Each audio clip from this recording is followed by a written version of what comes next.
अस्सलाम वालेकुम, my name is Khadija Farooq and today we are going to talk about English jurisprudence, जिसकी हम hand written series start कर रहे हैं।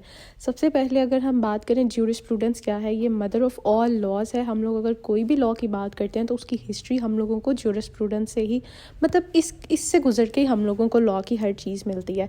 अगर हम स्टार्ट में देखें तो ये रोमन्स के टाइम से हमें मिलता है, लेकिन हम लोगों को कोई एग्जैक्ट डेफिनेशन नहीं मिलती इसकी, क्योंकि कोई चीज़ क्लियर नहीं थी इसके बारे में।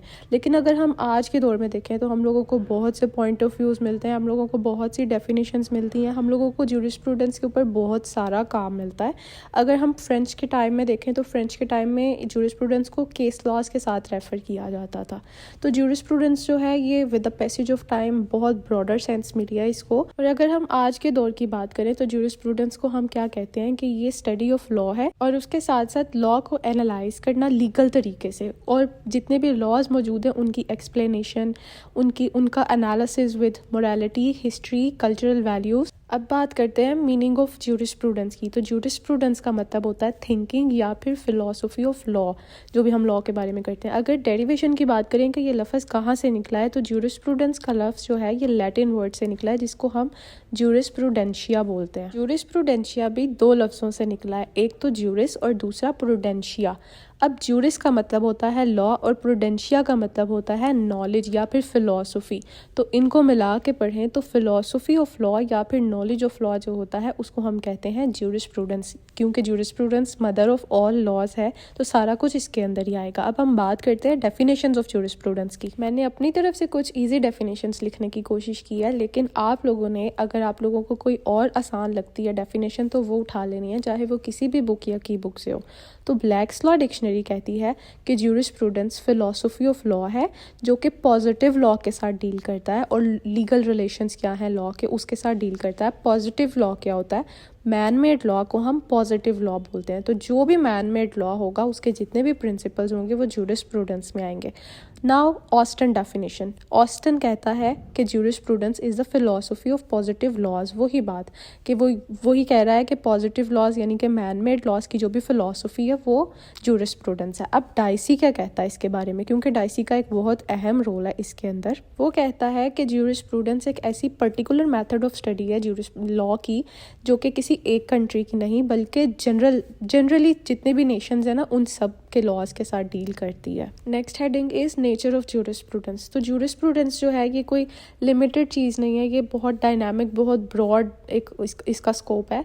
इसके जितने भी डिफरेंट व्यूज़ हैं ना वो डिफरेंट ऑथर्स के हैं या डिफरेंट स्कॉलर्स के हैं, डिफरेंट फ़िलासफ़र्स के हैं, डिफरेंट लीगल फ़िलासफ़र्स हैं जो इसके ऊपर डिफरेंट व्यूज़ देते हैं, डिफरेंट तरीके से इसको डिस्कस करते हैं। क्योंकि ये इतना ब्रॉड कॉन्सेप्ट है कि सब जब भी अपना पॉइंट ऑफ व्यू देते हैं इसके ऊपर तो वो दूसरे के पॉइंट ऑफ व्यू से डिफरेंट होता है। सेम भी हो सकता है बट आपके पास डिफरेंट चीज़ें आती रहती हैं। उसके बाद we have divisions of jurisprudence. इसके अंदर दो टाइप के ज्यूरिस्प्रूडेंस की वो बात करता है। एक तो जनरल जो कि आम है, सबके लिए सेम है। एक पर्टिकुलर यानी कि स्पेशल, पर्टिकुलर जगह के लिए। अब जनरल के अंदर वो ये कहता है कि इसके अंदर दो या दो से ज़्यादा लॉज आते हैं और कॉमन सिस्टम आता है जो कि पूरी दुनिया के अंदर लगता है या फिर ज़्यादा सिस्टम्स के अंदर लगता है। लेकिन पर्टिकुलर ज्यूरिस्प्रूडेंस के अंदर वो ये कहता है कि ये लिमिटेड है, ये जनरल ज्यूरिस्प्रूडेंस की तरह नहीं है, ये किसी एक स्पेसिफिक पर्टिकुलर जगह के लिए लगता है, जैसे किसी एक कंट्री के लिए बस। अब हम बात करते हैं इसकी हिस्ट्री या फिर इसके पीरियड्स ऑफ ज्यूरिस्प्रूडेंस के ऊपर। इसके 3 पीरियड्स रहे हैं। सबसे पहले अर्ली पीरियड जब ये बिल्कुल स्टार्ट में था, फिर ऑस्टिनियन पीरियड, मिडल टाइम जो आया, और फिर आज का मॉडर्न पीरियड। सबसे पहले अर्ली पीरियड के अंदर क्या हुआ था कि ज्यूरिस्प्रूडेंस को कंसिडर किया जाता था कि ये मॉरल और रिलीजियस अफेयर्स के साथ मिलकर बना, क्योंकि क्रिश्चियनिटी थी तब और उसी चीज़ को फॉलो भी किया जाता था। लेकिन फिर हमारे पास आया ऑस्टिनियन पीरियड जो कि मिडल का टाइम था। उसने कहा कि लॉ एक डिफरेंट चीज़ है। ऑस्टन ने कहा था ना कि मोरालिटी डिफरेंट चीज़ है और लॉ डिफरेंट चीज़ है। आप दोनों को अलग अलग पढ़ सकते हो बट एक साथ मिक्सअप नहीं कर सकते कि लॉ भी वही है और मोरालिटी भी वही है। उसने कहा कि ज्यूरिस्प्रूडेंस जो है ये बॉडी ऑफ रूल्स हैं जो कि कोई भी रूलर एनफोर्स कराता है किसी स्टेट के अंदर। लेकिन उस टाइम पर ये चीज़ हुई थी कि उन्होंने जो स्कोप था ज्यूरिस्प्रूडेंस का वो बहुत लिमिटेड कर दिया था, सिर्फ इस हद तक कि वो पॉजिटिव लॉज के साथ यानी कि मैन मेड लॉज के साथ डील करता है। फिर हमारे पास लास्ट पे मॉडर्न पीरियड आया जो कि हमारा आज का मौजूदा दौर है। इसके अंदर उन्होंने सबसे पहले तो ये बात कही कि ज्यूरिस्प्रूडेंस की जो स्कोप है उसको किसी भी सूरत आप नैरो साइड पे नहीं लेके जा सकते, ये बहुत वाइडर स्कोप है। उसके बाद उन्होंने ये बात की कि ज्यूरिस्प्रूडेंस आप अकेला सादा नहीं रख सकते, इसके अंदर आपके पास डिफरेंट चीज़ें आती हैं, डिफरेंट डिसिप्लिन आते हैं, फ़िलासफ़ी, साइकोलॉजी, इकोनॉमिक्स, सारी चीज़ें आती हैं, क्योंकि ये product of values of society है। लॉज जो है इसका मकसद क्या था, उन्होंने कहा कि अगर कोई बंदा कमिट करता है ना क्राइम, तो ये नहीं है कि उस बंदे ने क्राइम कमिट कर दिया अब वो क्रिमिनल है। सबसे पहले इसको समझना पड़ेगा कि साइकोलॉजी क्या कहती है, इस बंदे की मेंटल स्टेट क्या थी, इस बंदे के इकोनॉमिक्स के तौर पे देखा जाए तो इस बंदे की माशी हालत क्या थी, इस बंदे के पास पैसे नहीं थे तब इसने क्राइम कमिट किया, इस बंदे की मेंटल स्टेट ठीक नहीं थी तब इसने क्राइम कमिट किया। तो ये सारा कुछ उन्होंने कहा कि ज्यूरिस्प्रूडेंस के अंदर ही आता है, ये ज्यूरिस्प्रूडेंस से अलग नहीं है। उसके बाद we have importance of jurisprudence. इसके अंदर सबसे पहली इंपॉर्टेंस ये है कि जितनी भी लाइफ की या लॉ की कॉम्प्लेक्सिटीज़ हैं ये उनको रिमूव करता है और लॉ को ऐसे बनाता है ताकि वो इतना ईजी रहे, क्लियर रहे और अंडरस्टैंडेबल हो। अब हर बंदे को लॉ के बारे में पता होगा तभी वो लॉ इफ़ेक्टिव होगा। एक बंदे को लॉ के बारे में पता ही नहीं होगा, वो क्राइम कमिट भी करेगा और दूसरा बंदा उसके कमिट किए हुए क्राइम पे उसका फ़ायदा भी उठाएगा। उसके बाद we have solutions of the new problems. आपके पास जितनी भी प्रॉब्लम्स आती हैं उनके नए सॉल्यूशंस, नई प्रॉब्लम्स के नए सॉल्यूशंस कैसे। अब हमारे पास पहले कंप्यूटर नहीं था, हमारे पास पहले आईटी नहीं था इतना वास्ट। जब हमारे पास कंप्यूटर आया, आईटी आया, इंटरनेट आया, तो उससे क्या हुआ, उससे हमारे पास प्रॉब्लम्स भी नए नए आए, जैसे कि हैकिंग हो जाना, जैसे कि साइबर क्राइम्स हो जाना। अब उन साइबर क्राइम्स को कैसे डील करना है, ये सॉल्यूशन था। उन क्राइम्स से कैसे डील करना है, तो फिर उन्होंने साइबर क्राइम्स बनाए, जो कि एक सॉल्यूशन था कि अगर कोई बंदा आपको इस तरह का कुछ भी करता है relevant to computer, relevant to IT, तो आपने उसके रेलेवेंट इस लॉ के अंदर जाना है जो कि पहले मौजूद नहीं थे। तो ये हमारी न्यू प्रॉब्लम्स के न्यू सॉल्यूशंस थे। उसके बाद we have interpretation of law.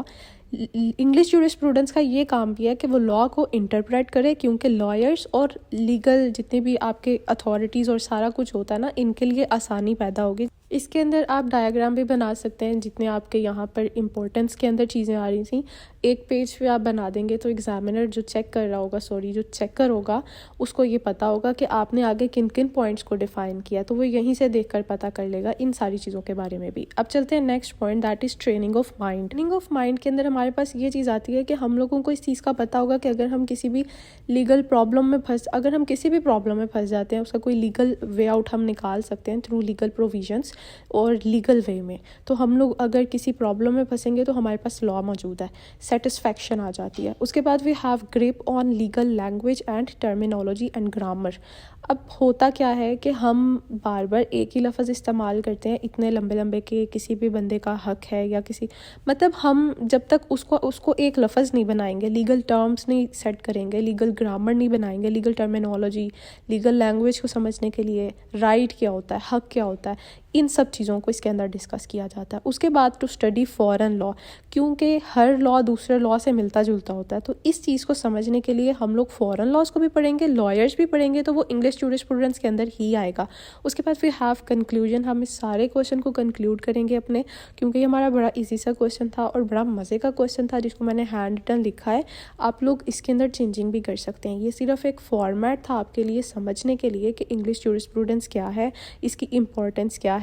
अब नेक्स्ट क्वेश्चन के अंदर हम लोग इसको डिस्कस करेंगे कि इसके कैरेक्टरिस्टिक्स क्या हैं, इसकी काइंड्स क्या हैं, इसको कैसे डिस्कस किया जाता है। हमने यहाँ पर सिर्फ हिस्ट्री, इंपॉर्टेंस, बेसिक चीज़ें, डिविजन्स डिस्कस की।